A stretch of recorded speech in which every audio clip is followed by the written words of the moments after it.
Germany's western borders, the forces of the Wehrmacht were packing up and getting ready to move. Hitler's insistence on secrecy and speed was followed to the letter. Even frontline commanders were not informed of the offensive's launch until the last moment.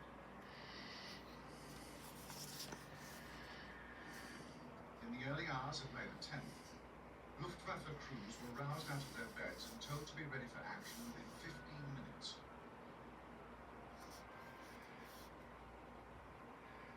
Before dawn, every available Luftwaffe plane was airborne. Meanwhile, long columns of Panzers were leaving their quarters and driving along the approach routes to France and the Low Countries.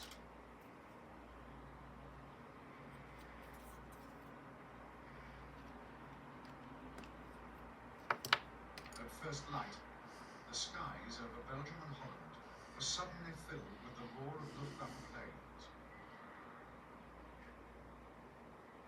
Wave after wave of fighters, bombers, and transports swept over the frontiers.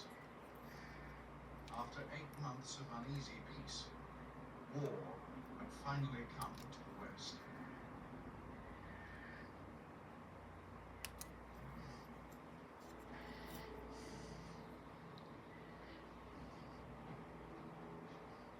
As he prepared to launch his great offensive, Adolf Hitler left Berlin with his entourage in his personal train.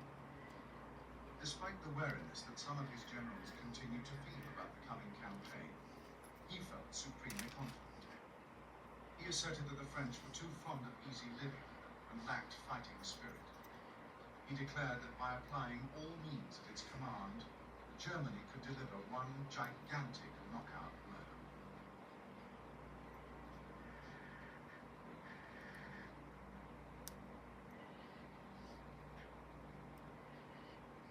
The German forces assembled along the Western Front were divided into 3 army groups. In the north was Army Group B, commanded by 55-year-old General Fedor von Bock, a First World War hero who came from a long-established military family. His forces were 18th Army, facing Holland, and 6th Army, facing northern Belgium. Army Group B totaled 29 divisions, 3 of which were armoured and 2 motorised. Amongst these formations were 4,500 paratroops and 1 airborne light infantry division. These units would play a key role in the coming offensive. Extending from Liège to Luxembourg was Army Group A, under General Karl von Rundstedt, one of the Wehrmacht's most resourceful and flexible-minded commanders. A general since 1927, Rundstedt was highly respected within the army. His command was made up of 4th Army, 12th Army, and 16th Army. Altogether, Army Group A mustered 35 infantry divisions. Its key units, however, were the 7 armoured and 3 motorised divisions which would form the vanguard of the attack. Nearly all of Germany's heavy panzers had been allotted to this massive armoured phalanx. In the south, deployed opposite the Maginot Line, was Army Group C, commanded by Colonel General Ritter von Lane. Having left the army in 1938, he had been recalled from retirement on the outbreak of war. Army Group C's formations were drawn from 7th Army on the east bank of the Rhine and 1st Army in Lorraine. It had a fighting strength of 19 infantry divisions.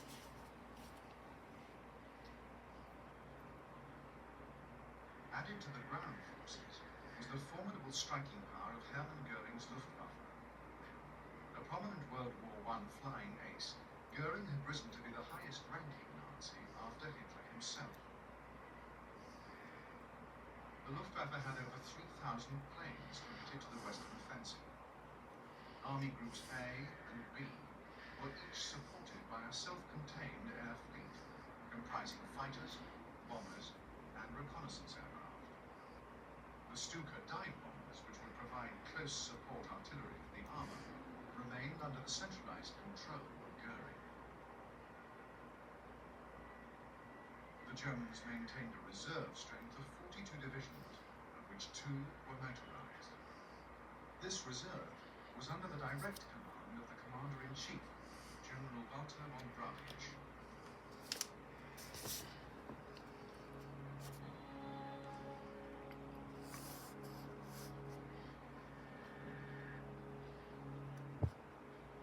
The Supreme Allied Commander, General Maurice Gamla, had his headquarters at the Château de Vincennes on the outskirts of Paris.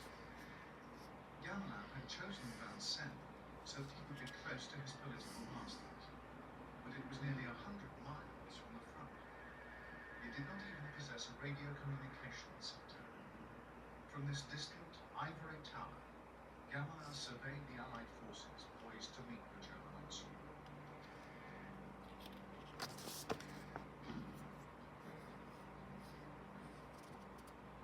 On the extreme left, from the North Sea to Bayeux, was the French 7th Army under General Henri Giraud.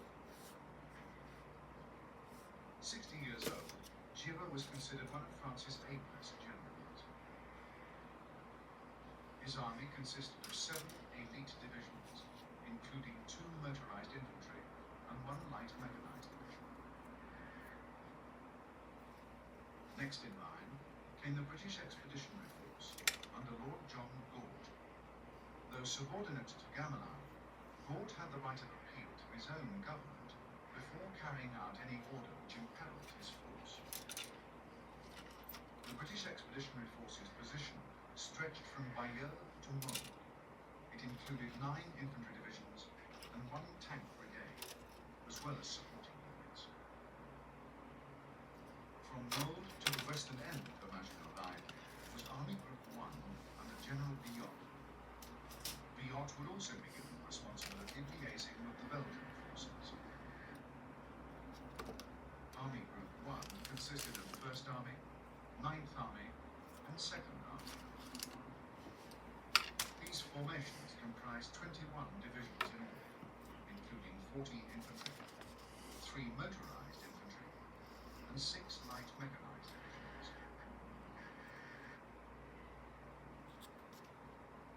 Holding the Maginot Line itself was Army Group 2 under General Pétain. Pétain's command numbered 4 armies, totaling some 44 divisions, one of which was British. The French General Reserve consisted of 22 divisions, including all 3 armored divisions and 2 motorized infantry divisions. Of this total, 7 divisions, including 2 armed, were earmarked for Army Group 1. Another 5 infantry divisions were allotted to guard against a possible German strike through Switzerland.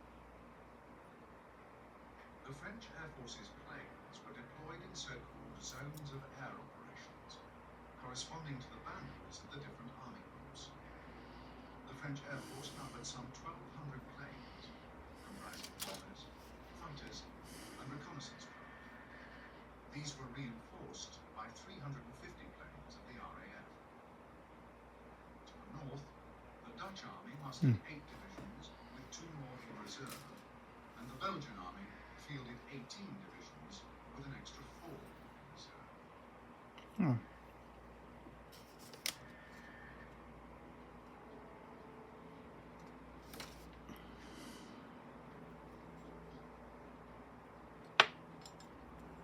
At sunrise on May the 10th, waves of Luftwaffe bombers struck at roads, railways, and airfields in Holland, Belgium, and France.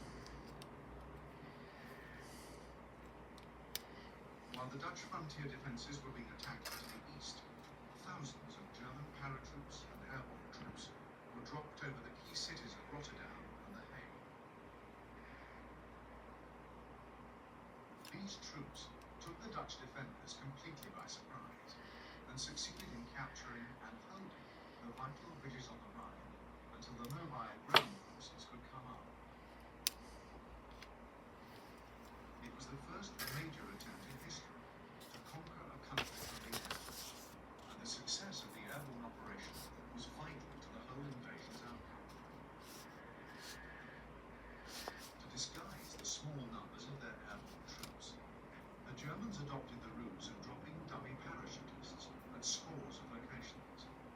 effectively creating the impression of overwhelming numbers.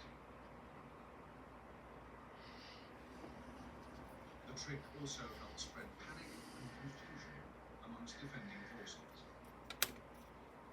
The attack against Belgium was also spearheaded by paratroops, whose objectives were the two main bridges over the Albert Canal and the key fortress of Vale.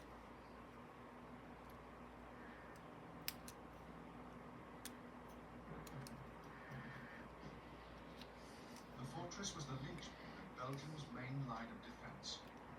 It dominated the Albert Canal, the main roads leading west, and the vitally important high bridges over the canal.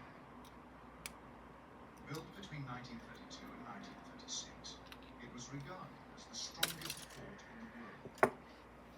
Measuring 900 yards by 700, its fortifications were a tight complex of mutually supporting artillery and infantry installations. A series of forts with observation posts, searchlights and machine guns was linked together by a network of tunnels. The only access to the network was through Fort 17. There were turrets with twin revolving cannon, retractable cannon, and rapid fire guns. There were also anti-aircraft machine guns and dummy positions. On its northeastern side, a steep slope plunged 40 meters to the Albert Canal, providing complete security. On its northwestern side, the floodplain of the River Yecker had been raised by the fortifications. Extra security was provided by a steeply embanked trench containing machine guns, anti-tank cannon, and searchlights.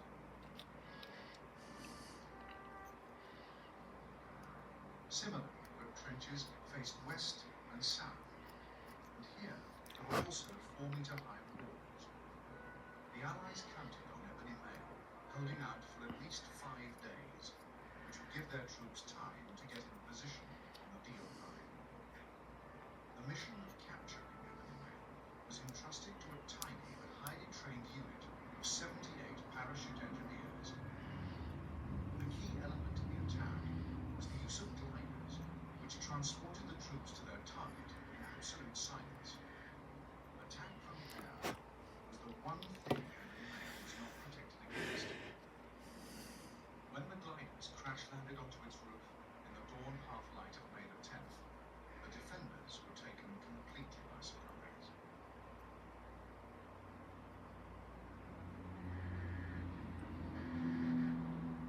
In the first 10 minutes, the Germans occupied 9 installations. They then blew up the casemates and cupolas of all the guns with a new, high-intensity hollow charge explosive. Finally, they kept the fort's garrison of 1,200 men pinned down until the arrival 24 hours later of the advanced troops from Sixth Army. The capture of Ebony Mail was achieved with the loss of only 6 German dead and 15 wounded. It was a sensational coup. Afterwards, Hitler would decorate personally all the engineers who had taken part in the operation.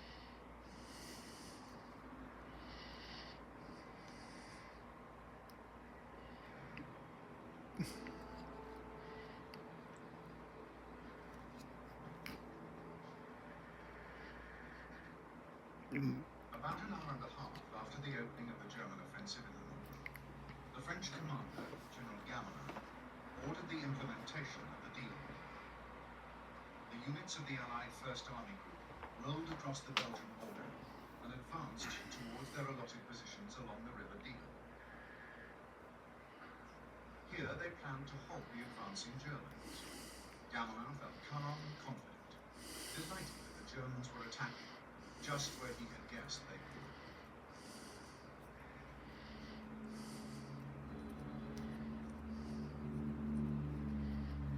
On the Allied left, the French 7th Army raced northwards to link up with the Dutch, part of Gamelin's so-called Breda variant.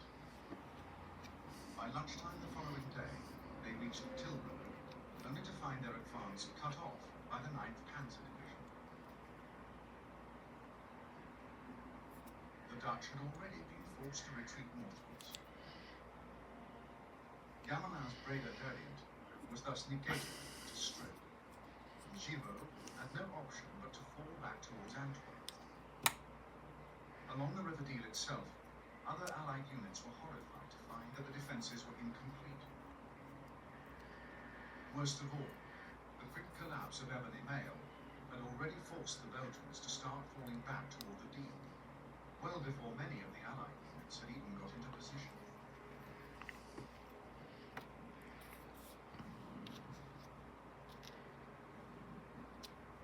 As battle was being joined in the Low Countries, to the south, Army Group A's massive armoured formations were moving forward towards the Ardennes. These were arrayed in 3 densely packed blocks, with armoured divisions in the first 2 and motorised infantry in the third. Altogether, their columns stretched out for 100 miles. Overhead, an immense umbrella of Luftwaffe fighters flew cover against any possible air attack by the Allies. But with Allied eyes fixed firmly on Belgium, no such attack came. Within 2 days, the mechanized spearheads of Army Group A erupted out of the Ardennes. Surging across the French border, they arrived at the banks of the River Meuse on the afternoon of May the 12th.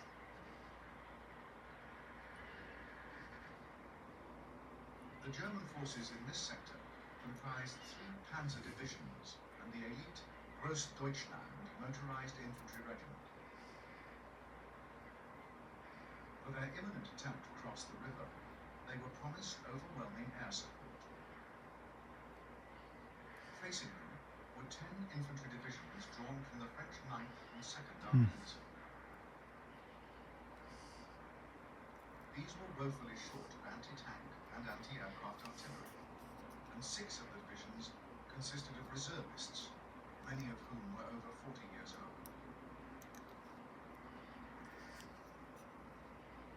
The successful crossing of the Meuse was vital for the German invasion. Only then would the Panzers be able to fan out and operate on favourable ground.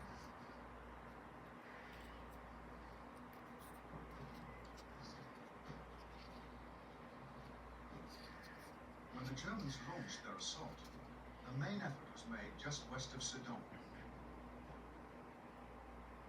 On the afternoon of the 13th, 12 squadrons of Stukas struck and forced the French gunners on the far side of the river to retreat into their dugouts. At 4 p.m., detachments of Panzer infantry in rubber boats began crossing the river. These units managed to secure a toehold on the opposite bank. By midnight, the Germans had driven a wedge 5 miles deep in the French defences and built another bridge across which the Panzers began to fire.